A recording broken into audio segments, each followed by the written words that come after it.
afternoon, everybody. It is lunchtime and our plate of wisdom is about to be served. So happy to see all of you. It is October, the month that we celebrate our customers, that we remember the people for why our businesses are up and running, the people who ensure that we have some return on our investment. So we're very, very happy to be with you guys this afternoon. Please log into the chat, tell us where you're logging in from and how your November has been. What have you done for your customers? What is that special thing that they will remember for this their birthday, for this time that everybody's talking about Customer Service Week, Customer Service Remembrance? Who are our customers? Where are they? Please speak to me. Tell me on the chat. What have you done for your customers? Happy to see all of you. Karibu sana. Thank you very much. We are also live on Facebook, so we will be reading through what is coming there.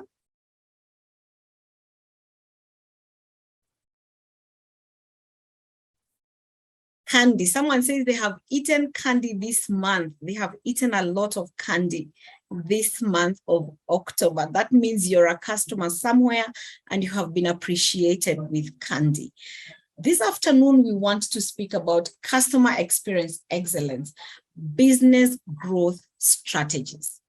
Now, over the years and over time, customer experience has been viewed as that department, the section of our businesses that everybody talks about the expenses and the feel good it does to the customer.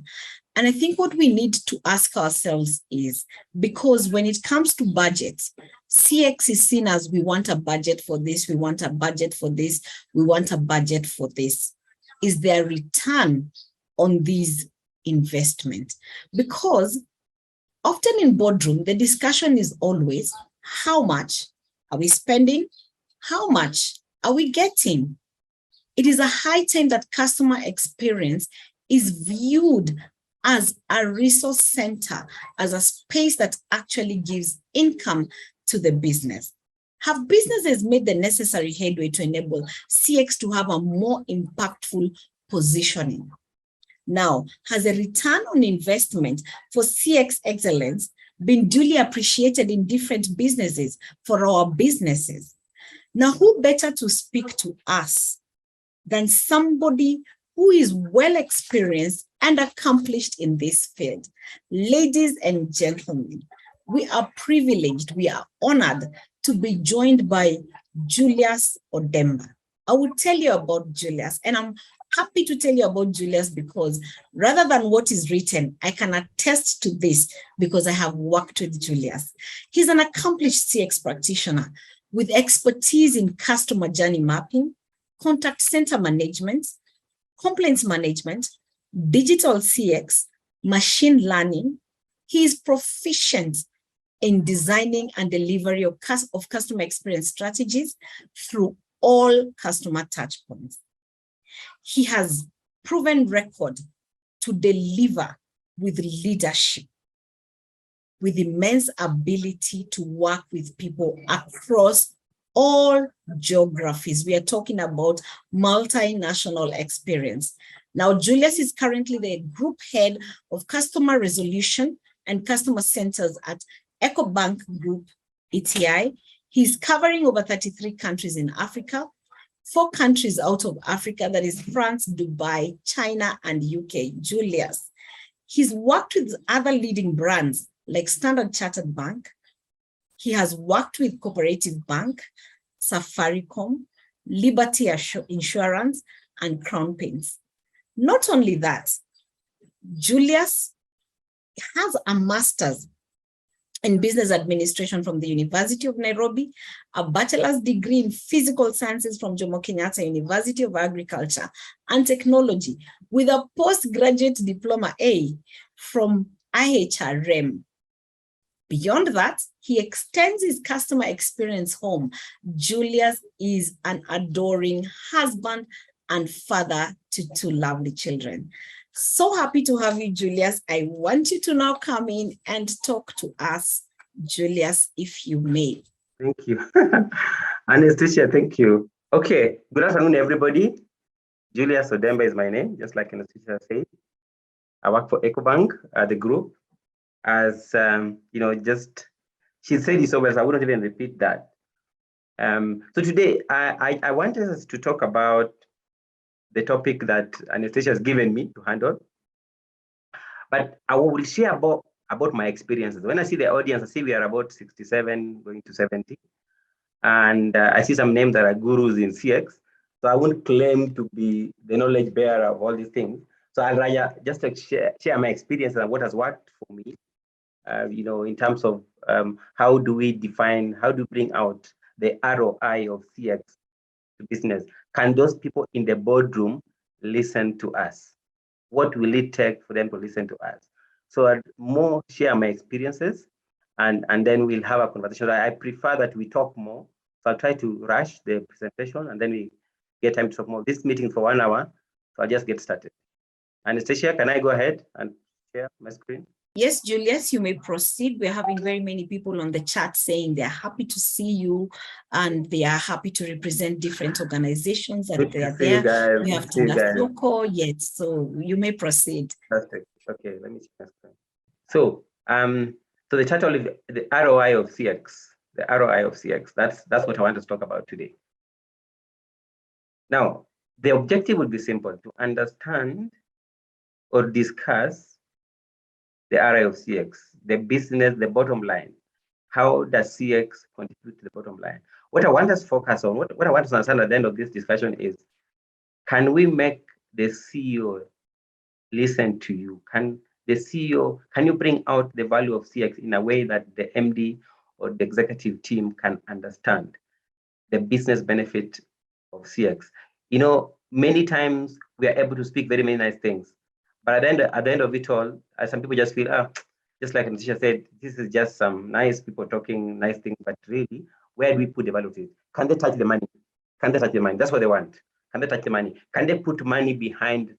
Can they put their money where the mouth is? Can we do that? Can we, as CX, bring out the business value of CX in a way that the MD will understand and will say, okay, fine, this is what you're bringing for me, and this is where I must invest this amount of money. So let me try to go into that. As I said, I'll share my experiences. Okay, so how do we determine CX ROI? There are a number of ways to determine this. I'll share with you what has worked for me. Yeah, as I said, there are so many good brains here. I will not claim monopoly of knowledge, because I know there are, there are so many people who have been in this industry and have done great things. So I will talk about 3 things. Number 1, through research. Research is one of the ways where you can convince the boardroom that you know what CX can deliver. How do you do that? What I'll do, I'll share some of the research that have been done, and what they look at as the value of CX, what that research looks like. Number 2, I'll talk about the customer lifetime value. Okay, and we'll talk about that, and we'll talk about hardcore sales. How do we do hardcore sales in CX? Hardcore sales, where we are selling using CX tools. So I'll focus more on the last 2 than the first one. I'll tell you why. So let's start with the first one. Okay, okay. So I'll talk about this research. This research was done by Qualtrics. You may probably have seen it, covering about 18,000 customers in 18 countries and in various industries. And some of the things they found are the following. Number 1, the better the experience, the stronger the loyalty. So this we already know. The better the CX, the stronger the loyalty. And what's loyalty? I always say, for me, satisfaction is good, but that's not what I really want. I really want loyalty, because a loyal customer will do 2 things. They will refer and they will repurchase. Okay. A customer is only good if you coming to my restaurant and you eat and you say how good it is, but you never come back, you're not exactly loyal. A loyal customer comes back. So that's repurchase. But a loyal customer also refers other customers. And in fact, a lot of businesses grow because of referral value. That's why most businesses grow. Okay. Customers are 4.3 times more likely to trust an organization after a positive experience. Now, I say this is research. globally, if you look even one done by other organizations, you'll see that number is not very different. 4.3 times more likely to trust an organization after a positive experience. 5.1 times more likely to recommend an organization after a positive experience. I always see in the CX possibilitarians, I don't know whether Wab is here today, but you can see people sharing that. So somebody's asking, oh, I want this, what do I do? And you know, oh, somebody will send you a number of somebody, refers you. Referral value is big. And then three times more likely to purchase more from an organization after a positive experience. On average, one bad experience can result into 9.5 to 14% loss in revenue. The risk is huge in industry with low switching costs. For instance, you know, it's easy to if you're going to a restaurant, it's easy to go to the next one tomorrow. Switching is easy, but it's not easy if you're buying a house. If you buy a house, to switch from one company to another, it takes time. That's switching costs. So if the switching costs are lower, like let's say a restaurant, if you're running a restaurant or you're running, you know, a grocery shop, I can easily just go to the next one tomorrow. So when your switching costs are lower, you need to be very careful about your CX. Now, I'm asking down there, will the executives in the boardroom understand this? Will they listen? If you tell them these things I'm saying here, will they listen that you tell them that, okay, you know, if we lose our customers, if we don't serve them well, then we are losing 4.3 times trust value. I don't know whether they'll listen. Can somebody tell me if they'll listen? Do you think this will make anybody listen?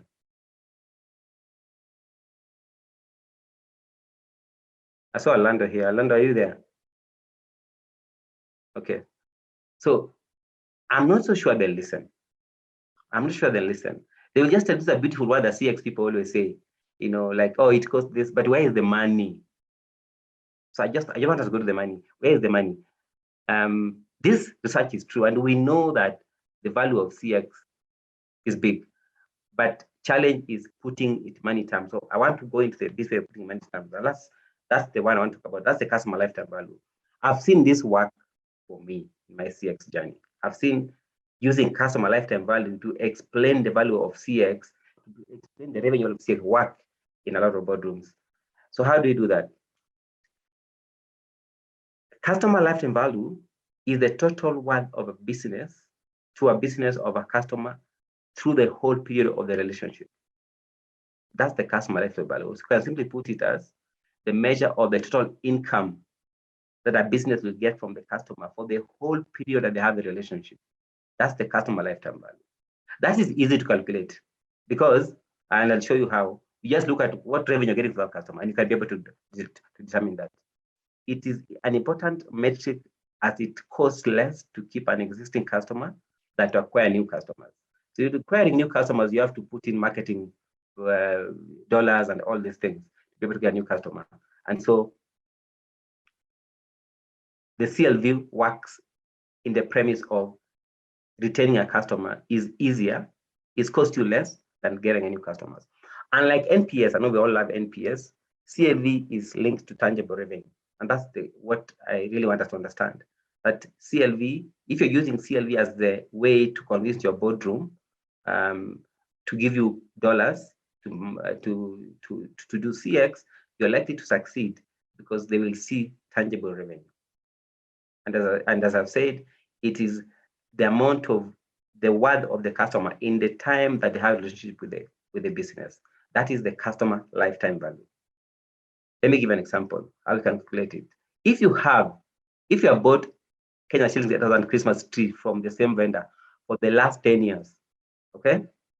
Your CLV is simple, 80,000. Just multiply 10 by 8,000 because you've been doing business with that customer for 10 years and you're buying 8,000 per year. Your CLV to that customer is 8,000. Straightforward, simple, not complicated. That's why I'm saying CLV is very easy to do. For more complex businesses, you have to consider the following. Consider cost of acquisition. Okay, bankers know these things. Now, how much is it to bring the customer on board? How much is it costing? You know, you have to do some marketing, you have to do some advertising, you have to do the cost of acquisition of that customer. Two, so this should have been two, the cost to serve. You are paying staff, you're And essentially, you're paying your customer service team, you're paying people to serve this customer. How much is it costing? You can quantify that. Okay. Now, once you have got to know the customer lifetime value and you know the cost of acquiring that customer and the cost to keep that customer on your books, then you can easily get to know the value. So when you're talking to the board, you're saying, okay, fine, this is the cost. This is what this customer is bringing to us. So if we lose this customer, this is what we are losing, and that's the value of CX. So let me go ahead and give you the formula. So the CLV, which is the customer lifetime value, is equals to the average purchase value times the frequency times the customer lifespan. The average purchase value. So let me give an example. A local coffee chain, just a local, up Java too, you know, if you have an average of 4, you spend $4 or 4 shillings, okay? And a typical one who visits twice per week for 50 weeks. So you see, it's just spending $4, and you're doing in a year, we do it annually, we do 100 times, because they're saying 2 by 50. So that's 100, 2 times per week times 50 weeks. So in 1 year, you do this, okay, 100. And then you're staying for 5 years. So that's the customer lifetime value. What you're spending, the average purchase value, okay, the frequency in a year, which is 100 in this case, and then you're doing for 5 years, 2,000. That is what this customer has bought for you in the length of their relationship with you. It's very direct, it's very straightforward. So if you are a farmer, or if you are, let's say you're selling fertilizers, and this customer buys fertilizers every twice a year because of the seasons, and is buying at let's say 5 or 1,000, and is buying them twice in a year, and is done with you for 10 years, you know, and you just do the math, and that's the customer lifetime value. Is that straightforward? From the above, remove the cost of acquisition. For instance, if you're in, let's say, a financial institution, let's say a microfinance, the cost of acquisition, you can do the math and get the cost of acquisition. And then the cost to serve, the headcount that's serving this customer, how much is that? The systems. I remember in banking, we look at what are we paying for rent, what are we paying, all the costs per department. Many of us where we work, we get total cost per month of running that department. You look at premises cost, people cost, system cost, and you put that together. Now, if you look at that, you look at the cost to serve that customer, okay? So CLV is about customer retention. And research shows that its cost of acquiring a new customer is 5 times higher than the cost of retaining customers. So what costs customer lifetime value talks to us about is customer retention. So you're talking about, we're saying, if we fail to retain, and that's what CX is about, if through CX we fail to retain, this is what we are losing. So it should show that if last year we lost 10,000 customers, for argument's sake, or let's say 1,000 customers, okay? We want to focus to reduce this by 20%, meaning we're going to lose, let's say, from 8,000 to 800. We're going to save 200 customers. From the customer level, you're able to determine what is the value of those 200 customers you are saving. Okay, maybe it will be $2 million. Okay, 2 million shillings, whatever it is. That is the value you're bringing to the business, and CEOs will listen because you're saying, okay, fine. Springboard Capital, we lost 100 customers last year. Okay, each customer we lost, we can calculate. Each of them was bringing for us 10,000 shillings, but we lost 100 of them. If we lose only 50, we'll have saved 50. So 50 times that value will give us what we are saving. That is what CX is saying. That's the power of CX. So if you do that, in my view, I've seen they listen.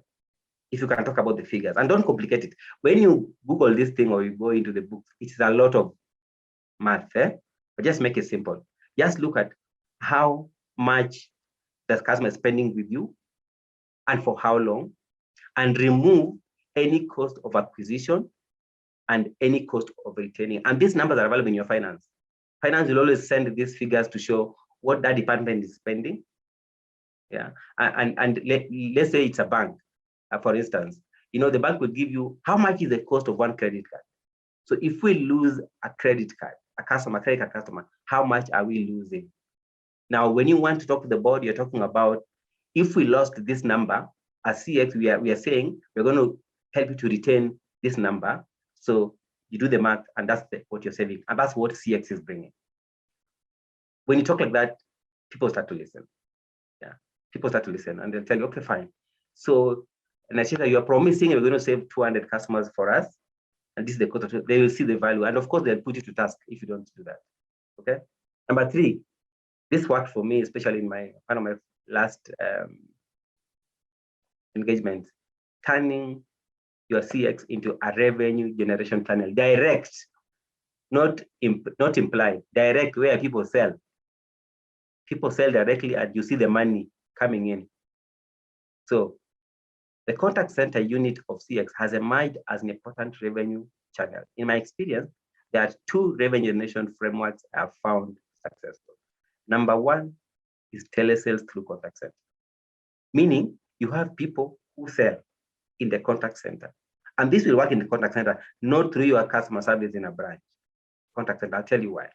Number 2, service to sales through the contact center again. Sales through contact center uses the power of analytics. Sorry, I can see yeah, let me put the profile there. The sales of contact use the power of analytics. They say the new gold is data. So they say the contact center uses the power of analytics. I'm going to explain how. So this is the other way that for me I've seen work, where you're not guessing, you're saying we are making this amount of money from CX. How does that work? Contact center play a role in deepening and retention. The following features make contact center a great addition to the traditional sales channels. Now, contact center, remember, is a CX unit, and you can turn your contact center into a revenue channel if you organize it well. Why is that important? Why is the contact center is a big revenue channel? Number 1, economies of scale. You can do more with less in a contact center. Contact center agents can make 50 to 60 calls per day. Sales staff relying on face-to-face conversations can only see 3 to 5 people in a day. You come from Mombasa Road, okay, now we have expressway, maybe it makes things better. Then you have to go see another customer in Westlands. Then you have to go see another customer in Thika Road, and then the day is over. But then you do 3. And a contact center will sit down and call 50 to 60 customers a day. In my experience, we used to do 60 calls a day, 50 to 60 calls a day. And this is the power of analytics. Analytics would have given you the data, and with a clear campaign focus, this is the customer we're calling. Let's say we are focusing on a product. For argument's sake, let's say we are saying we are now calling customers who we think will need a loan for you microfinance and they need a loan. Why do you think this customer needs a loan? You look at their preferences, their behaviors over the last few years or so. How do you get to know that? The power of CRM, the power of data. So you have your customer data, you look at it and you analyze it, and you see these are the customers that need this. How do you know that? For instance, if you have a customer who does shopping in Dubai, okay, lives maybe on Riverside Drive and travels a lot. If you're a bank, you know that customer in their credit card. That data is available with you through your CRM. So economies of scale, give that data to the contact center, they will able to make more calls than a physical staff can see. I'm not saying that call centers can then replace traditional sales. It's a complementing traditional sales. A lot of customers still want face-to-face, especially for big ticket customers. So you're still going to have your face-to-face customers. But economies of scale makes contact centers very effective. I've seen this, I've worked with it, and it works.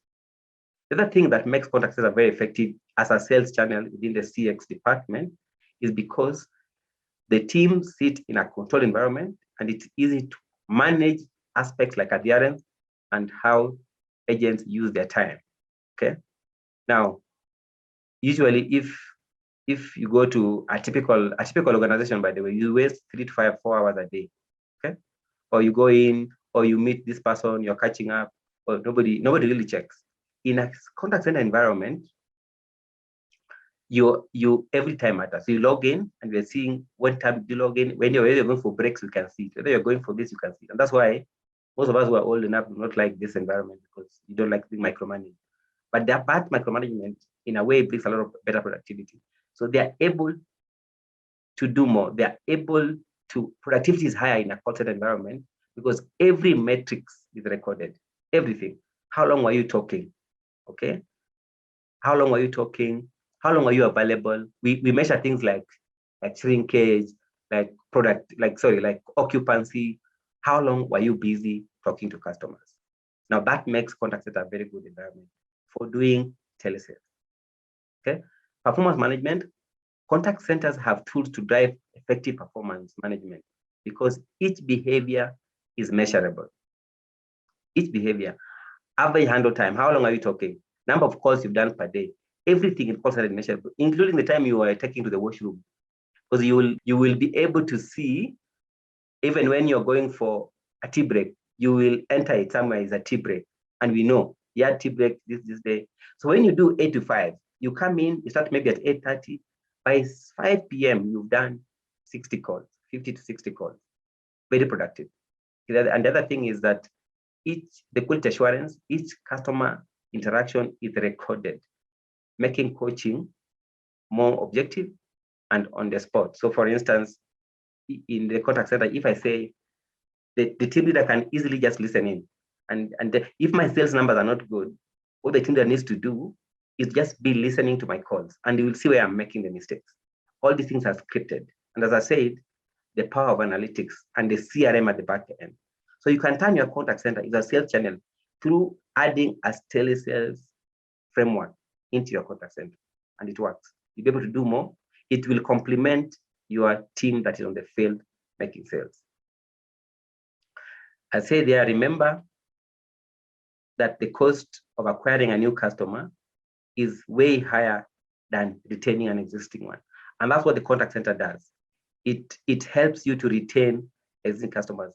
In the call center sales, we sell to existing customers. We don't acquire new customers. Yeah, because we have data of new customers. Let the acquiring team bring new customers. But when they already come to us, in terms of retaining them, it's the contact center. It's a good channel to be able to maximize wallet share. You look at the customer and say, okay, fine, these customers, based on their profile, okay, let's see, we will do things like, okay, so this customer has only an account, a current account with us. We know that the switching costs are easier if you customer only one product. What do? We see what other product can they have. Can they afford a mortgage? Can they afford a credit card? Can they afford, what product can they afford? Then you look at the analytics and call that customer to add that product. So one of the metrics that you'll have, according to the metrics, I think in fact that is the one that I didn't put, is the customer, the product per customer, which I didn't put here, product customer. But some of the other metrics you can use in a typical contact center environment, sales environment, is sales revenue. How much money do they bring? So you give them revenue targets. Like we expect you to bring us 50,000, 500,000 in a month on revenue on your sales activities. What is the lead conversion rate? This is typically between 10 to 15%. From the customers you talk to, we expect you to convert 10 to 15%. There's a lot of background work on this, because who does the conversion? Who does the fulfillment in the field? So there's a whole engagement within the contact center and other teams. What's the quality of experience in terms of when you're talking to the customers? Are you talking the right things? We talk about needs-based conversations. Needs-based conversations are conversations where you go with the need. What does the customer need? You don't sell. I remember in SEB, they used to tell us, do not sell, fulfill a need. But so you have to determine the need, then you fulfill that need. When customers feel that you want to fulfill my need, they are more open to talk to you than going to make a sale. So don't go to make a sale, go to fulfill a need. Okay. Another metric you can easily have is call productivity, number of calls per day. So you have a target of doing 50 calls a day. Did you make 50 calls a day? If you didn't, why? You know, your sales staff on the road out there could as well be meeting their girlfriends and boyfriends and they just enter things on CRM, and you can't control it. If I beat my targets on the 15th of the month, even if I don't go see another customer, it's fine.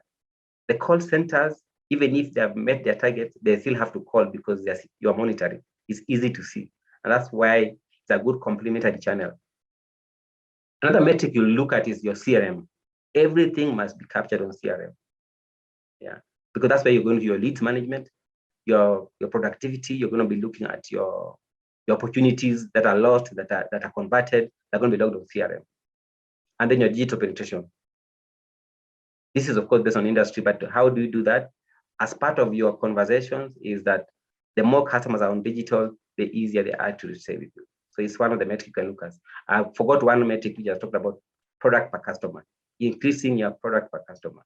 That's one of the metrics that really works with a contact center environment in terms of increasing the sales. The more products a customer have, the less likely they are going to leave your business, okay? The other one, as part of the sales, is service to sales. Okay, I've also seen why this works in contact centers. I've worked with this, so it's an experience I've had. It's S2S. S2S works on the fact that sales is first a good service. Okay, customers can only buy from you if the service is good.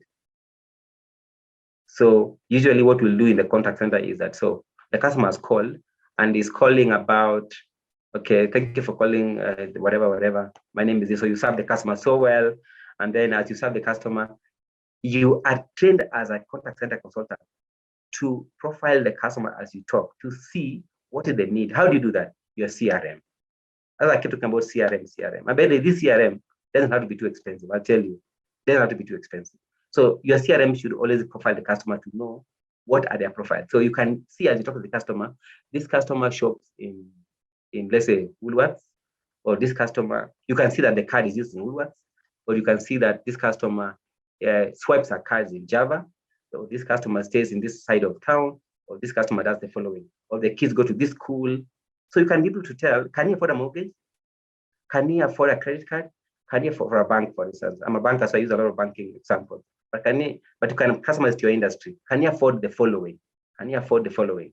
So when you're serving a customer and the service is good, you transition to a sale. So you talk to the customer and you've served the customer, then you can say to the customer, oh, but I see that you keep traveling a lot, and I see that you spend a lot of money on your debit card. Didn't you know that you can save this money by using your credit card? But how do I do that? You've already served the customer and is satisfied. By the way, if they're not satisfied, they're not going to listen to you. So you must first serve.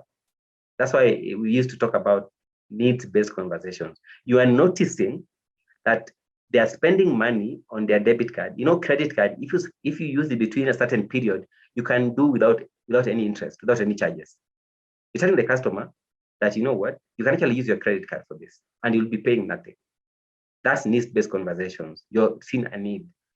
When you do that, many of them will be willing to spend. They're willing to listen to you. But first serve them. So if I'm calling you because my money is stuck, I transfer and it's stuck, and you sell for me, I will not listen. I'll get mad at you. So sales is first a good service. That is what service to sales is. So if you run a contact center, you can do a bit of this. You can train your consultants to be able to do service to sales, and you can start a small telesales unit. When you do that and you have you're showing your boardroom what customer lifetime value is and what is the cost of losing one customer, because you can be able to tell, I think most of our industries, you have to invest a little and you can be able to tell the value of one customer. And now the value of losing one. If you've been losing 100 and you show how you can lose only 50 instead of 100, and how much that is going to cost, that is going to bring, that value that brings to business, that is the value of CX. And then you add to contact center direct sales, which is telesales or S2S.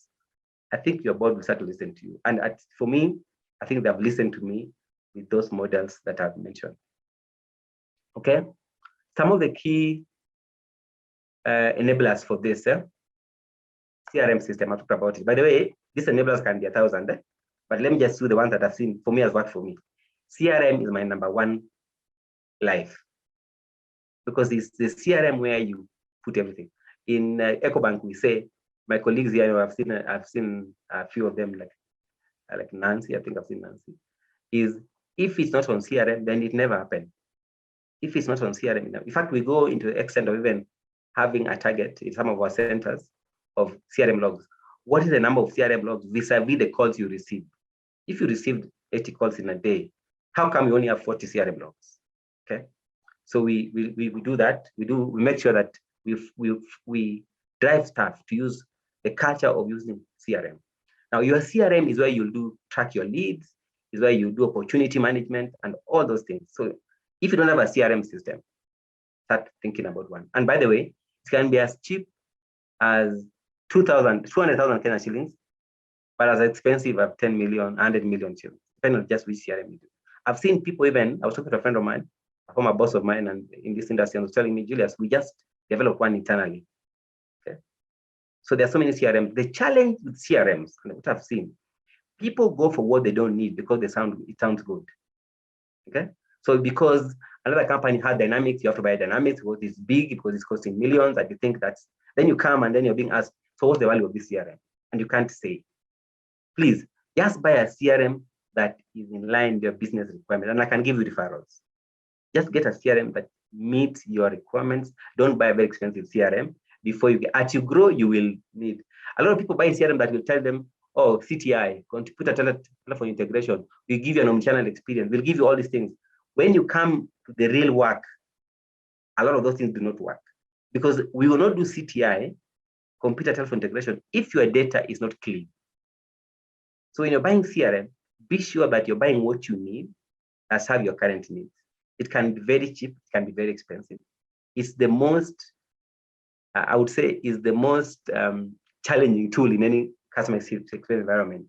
I remember one of the time, when I was joining, I would actually just put a name. When I was working at Cooperative Bank, one of our my boss, the director of retail, one day told me, Julius, this CRM thing, just get it out. I'm tired of it. One, the problem was just that people were not adopted. They had not adopted the CRM. Okay, and probably did we buy what we need at the time? Of course, we improved and it got much better. But CRM is a key tool for your success. Have a functional contact center that uses omnichannel system. Don't complicate it. For now, at least you need to have a voice channel. You used to have a social media channel and a WhatsApp and maybe a chat. This four is what basic businesses have. Don't complicate it. Just use a simple system. Number 3, loyalty rewards. Very simple. Have a sort of a reward system that makes value to your customers. As much as possible, do customer segmentation. Teach your customer differently. However small it is, whether it's a small kiosk, whether it's a small coffee shop, your customers know them very well.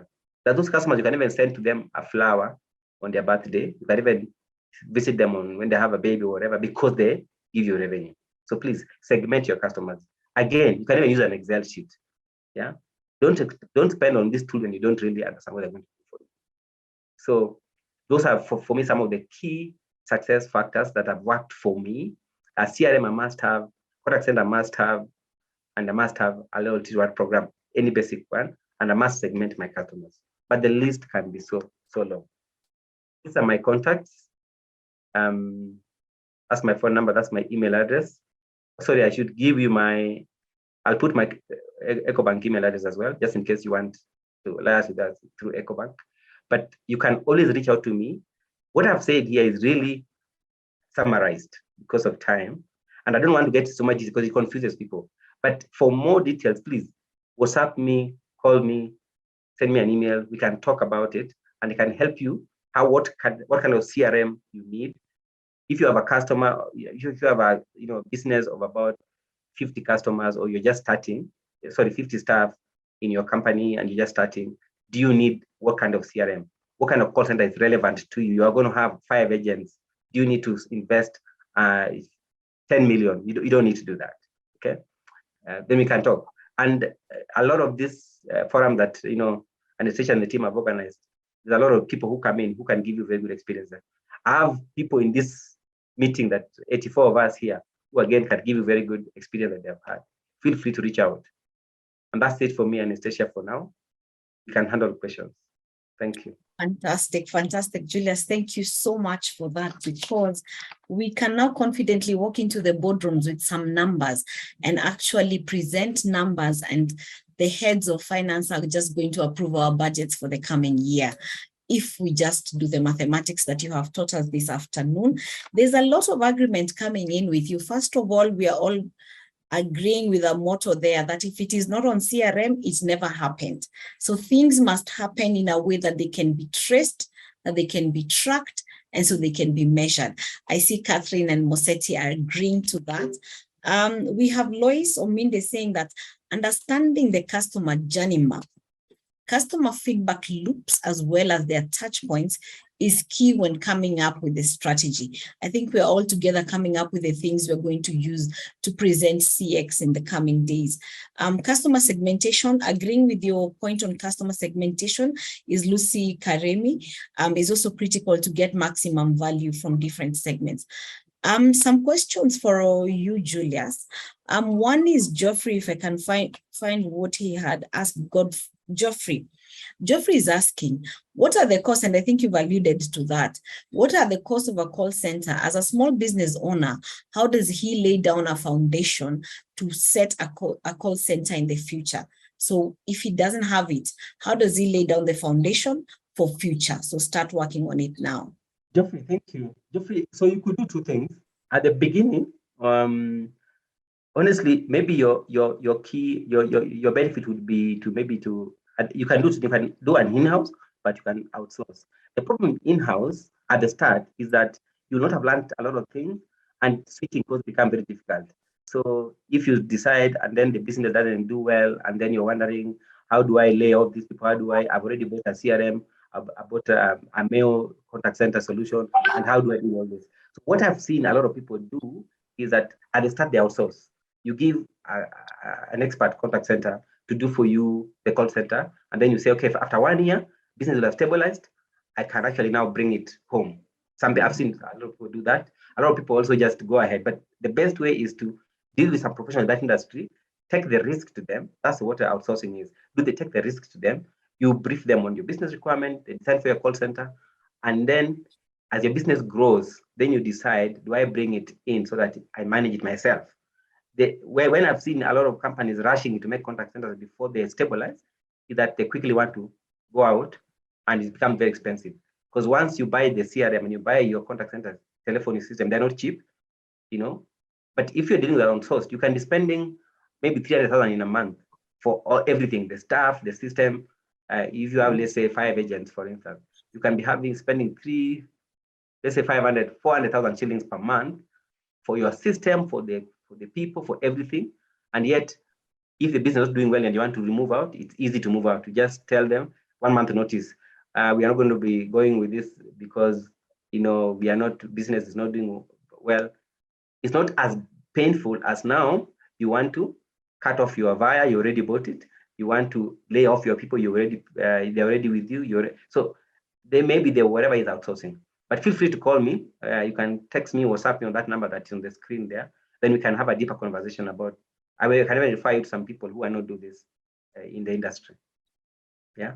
All right. So Geoffrey will be reaching out to you. Joe is asking, is there room to incorporate projected growth rate in customer average spend over time? This is because he believes that loyal and engaged customers will grow and spend more. He's giving an example that he started banking with his bank over 20 years ago. He was then a call center agent, and now he's a head of department. But do you say yes? So let's talk about projection. Who is this? Who's that? Who's the question? Who asked the question? Who asked the question, Natasha? Joe Alando. Oh, Joe. Joe. I knew that was coming from Joe. So Joe, yeah, you can actually project, in contact center, and you know it better than. By the way, Joe was my boss at one point when we were agents in Safaricom. So Joe, you remember the value of forecasting? We say that the past is a good predictor of the future, but may not be exact. That's the WFM rule in call centers. If it was a holiday on 1st of May last year and the calls were few, chances are next year will also be a holiday and the calls will also be few because it was a holiday last year. It's going to be, if we had elections last year and it was busy, the next election will also be like that, probably. Okay, so in terms of customer value, if over time your type of customer, like in your industry of retail, these customers, you're selling bananas and they're increasing at this rate, chances are if you do the same, they will increase, but the environment may change. A lot of people now talk about Ukraine and Russia changing. It has changed. It was not something we predicted for. That's why we're saying, yes, the past is a good predictor of the future, but circumstances may change. Like we're seeing more drought this year, for instance. But chances are July, in August, and August is going to be cold in Nairobi this year. It will be next year. So yes, use the past to predict the future. You can do an your growth trend of your customer. If customers join, let's say from this revenue, how does that averagely? How do your customers trend 5 years to come? How do they trend? Use the past data to tell you how the future may be, but be careful to take care of shocks, because along the way, the environment may change, inflation may increase, you could have drought that affects purchasing power. So many things can affect the future. But yes, you can predict using your analytics of the past experience, predict the future. Yeah. Agreed. So we can project as long as we incorporate any changes that are foreseeable. Yeah. There's a technical one here, Julius. What is the difference between a traditional inbound call center providing customer service and an outbound telemarketing center that provides inbound customer service? Inbound, outbound. First of all, for me, contact center is first about service. So my most important contact center is inbound. Why? See, there are two customers. There's this customer who is already loyal to you, who is now driving to the airport, but has forgotten, as maybe, or rather is the one to buy a ticket to travel to Kisumu or to Mombasa, and as is at the airport and he cannot buy this ticket. Okay, and is calling you. That is for me valuable than the customer who you are calling for a sale. So I first give priority to my inbound customer. Okay, and what's the difference? The difference is that the inbound customer is already a loyal customer. 90% of them are already loyal.